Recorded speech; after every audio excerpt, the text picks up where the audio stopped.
Hello नमस्कार, मी प्रतिभा तुम्हाला सर्वांचं स्वागत करते आपल्या चॅनलवर। तर आजचा दिवस मला खूप छान सुंदर जाऊन तुमच्या मनातली सर्व इच्छा पूर्ण तर इकडे की कुकर लावून माझं गार करत ठेवलेलं आहे। ह्यामध्ये मी बटाटे लावलेले, कारण मला बटाट्याचा पराठा करायचा आहे यासाठी। आणि त्या बाजूला की दूध ठेवलेलं आहे गरम करत। तर आता एका बाजूला आपण चहा मस्तपैकी करून घेऊया।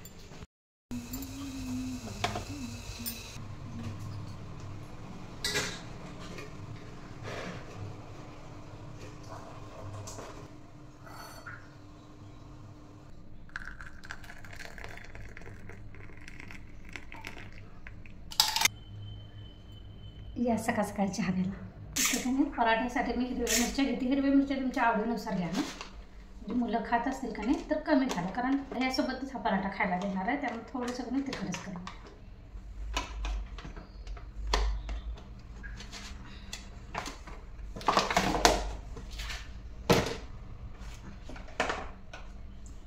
त्यानंतर थोडंसं आलं घालायचं आणि लसूण भरपूर घालायचं। हा मी पूर्ण एक गड्डा घालणार आहे। त्यानंतर कोथिंबीर पण चिरून घेते।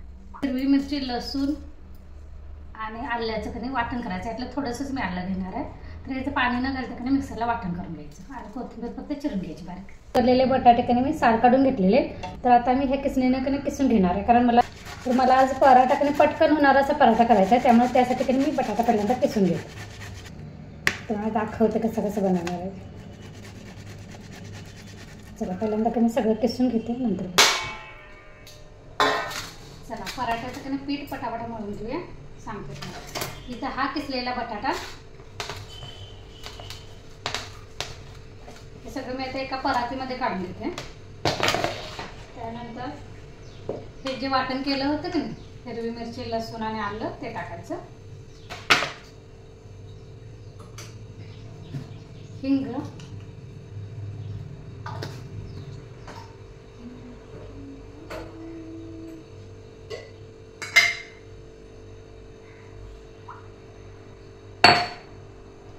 कस्तुरी मेथी, जिरे,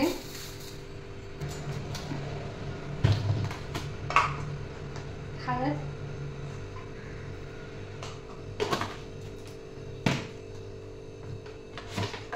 मीठ। यामध्ये आता कणी हे गव्हाचं पीठ आहे, जे आपण चपाती करतो की नाही, ते गव्हाचं पीठ। तुम्हाला लाटायला येईल इतपत कणी पीठ टाकायचं अंदाजाने, आणि भरपूर अशी चिरलेली कोथिंबीर। हे सगळं कोरडंच कणी अगोदर मिक्स करून घ्यायचं, म्हणजे आपल्याला अंदाज येते पाण्याचा। थोडं थोडंसं कणी पाणी घालून मळायचं। पाणी एकदम जास्त घालायचं नाही, लागेल तसं पाणी घालून मळून घ्यायचं। आपण चपातीला कसं पीठ मळतोय तसं मळून घ्यायचं।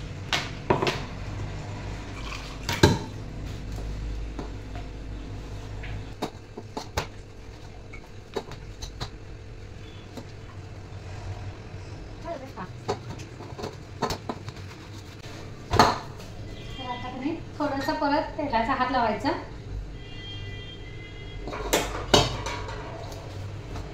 आणि मळून घ्यायचं।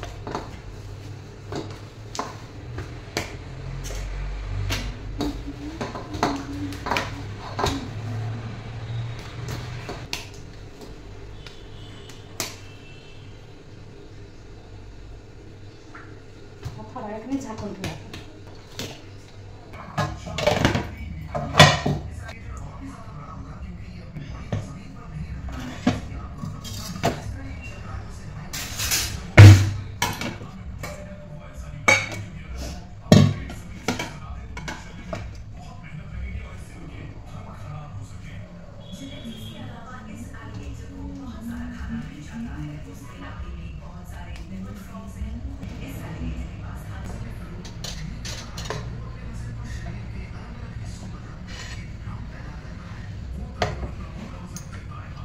असं कधी लाटायची, आपण छोटी चपाती जशी लाटतोय ना पुरी, तशी लाटायची। फक्त हे जे लाटणं असते की नाही, ते असं हळूवार फिरवायचं, असं दाब द्यायचा नाही पराठा, तर मग नाही ते पोळपटाला चिकटते, कारण त्यात बटाटा असते ना,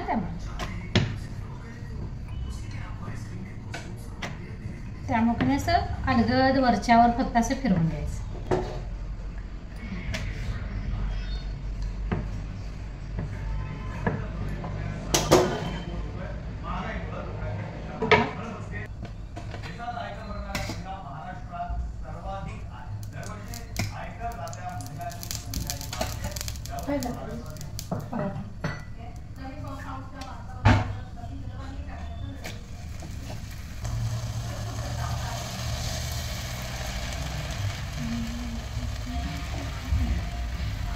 जास्त पण त्याने गव्हाचं पीठ घालायचं नाही, पण गव्हाचं पीठ जास्त घालून म्हणजे लाटायला यावं असं म्हणून तर घालायचं नाही. अगदी हळू पराठे झाले तरी पण चालतं. आता कसं बटाटा थोडा जास्त झाला ना की असं दाब देऊन चालत नाही, तर मग ते चिकटतं. तर मग त्यावेळी त्याने असं गव्हाचं पीठ जास्त घालून मळायचं नाही, म्हणजे आपल्याला लाटायला यावं यासाठी. नाही तर मग चव लागत नाही किंवा बटाट्याचा पराठा असं वाटत नाही. त्यामुळे बटाटा आणि पीठ व्यवस्थितच त्याने पाहिजे.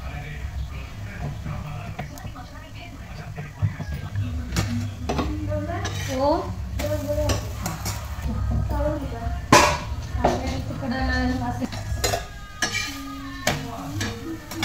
अगदी दोन्ही बाजूनं कधी तांबूस कलरचे डाग येईपर्यंत भाजून घ्यायचे.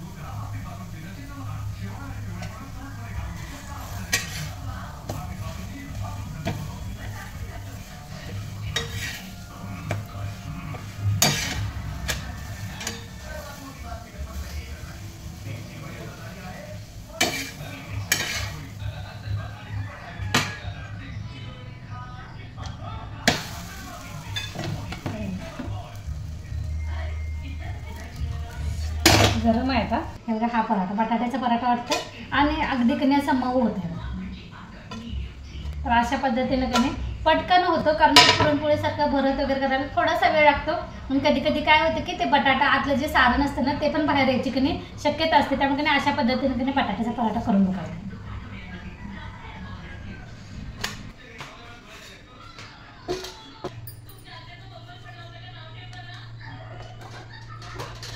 चला आता बाकीचे पराठे पण कधी बनवून घेऊ.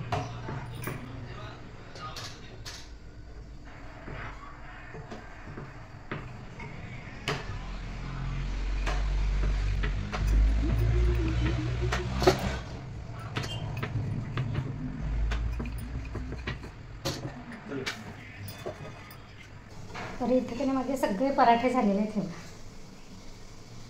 पिलू गेलेला, पिलूचा डबा भरून त्याला पाठवला ना. आता बरोबर किती वाजलेत माहिती आहे? 9ला 10 मिनिटं कमी असेल बहुतेक.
चला चहा नाश्ता सगळं झाकून ठेवायचं. तुम्ही आता सगळं साहित्य, भांडी झालेली, चहाचे नाश्त्याचे, जेवण बनवलेली सगळी.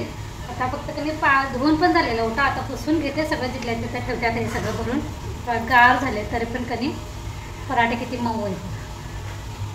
तर अशा पद्धतीने कधी नक्की ट्राय करा. ज्यावेळी गडबड असेल आणि पोरांना कधी पराठाच पाहिजे असेल त्यावेळी. लावलेले काल कधी संध्याकाळ झाली का होईल तोपर्यंतच कधी संध्याकाळ झाली. संध्याकाळचं कसं फोर्टे जास्त पकडते गिरण, त्यामुळे काही चालू करत नाही. त्यामुळे आता मी कधी डाळ घालून घेते, कारण बेसनचे पीठ संपले ना. डाळ आज पण घातली नाही कधी. आता लाईट आहे, आज काय लाईट गेलेली नाही सोमवार असून पण. आणि काय होते मग परत मऊ पडते हरभरा डाळ, परत उन्हात ठेवायला लागते, असं होतं. त्यामुळे कधी आज घालून घेते. चला ह्यासोबतच कधी असा ब्लॉग पण एकदा करते. पुन्हा भेटून नवीन ब्लॉगमध्ये. तोपर्यंत धन्यवाद.